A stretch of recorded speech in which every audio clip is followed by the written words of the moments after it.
मुमताज माहिर तालीम आजम कुरैशी के साहिबजादे यावर कुरैशी की दावत वलीमा की पुरवकार तकरीब डॉल्मेन बैंक्वेट लतीफाबाद में हुई, जिसमें मुत्तहदा कौमी मूवमेंट के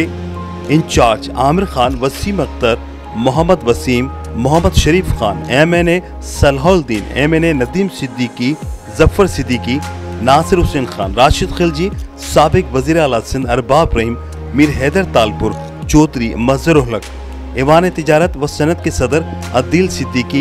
नजमुद्दीन कुरैशी, अवैस खान, इकबाल बेग, मिर्जा मसूद बेग, सलाहुद्दीन गौरी, मोहम्मद अली, मारूफ एडवोकेट, रफीक अहमद, मोहम्मद जाफरी, सलीम हसन वोहरा, इकरामुद्दीन गुड्डू, रहमान राजपूत, फहद दहलवी, सलीमुद्दीन, दौलत राम, साबिर गद्दी, मंजूर आलम सिद्दीकी,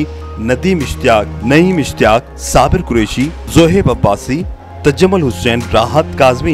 अब्दुल्ला शेख, नासिर हसन खान, जुनैद खानजादा, हामिद शेख, फरहान अब्बास, काशिफ फरीद, हारून साबरी, कामरान शफीक, उमर अल वरी, साबिर भट्टी, रफीक अजमेरी, इफ्तिखार, शहाब इकराम, सईद अजीज, सुहेल आसिम, शाहिद महमूद, हाजी निसार, हाजी मोहम्मद मेहमद, तनवीर सिद्दीकी, अकरम अंसारी, सिकंदर राजपूत, दिलावर कुरैशी, बाबर कुरैशी, मुन्नवर कुरैशी, सुहेल कुरैशी, वसीम कुरैशी, रहमतुल्लाह सान, नईम कुरैशी समेत दूल्हा के भाइयों, अजीज व अकारिब की बड़ी तादाद ने शिरकत की।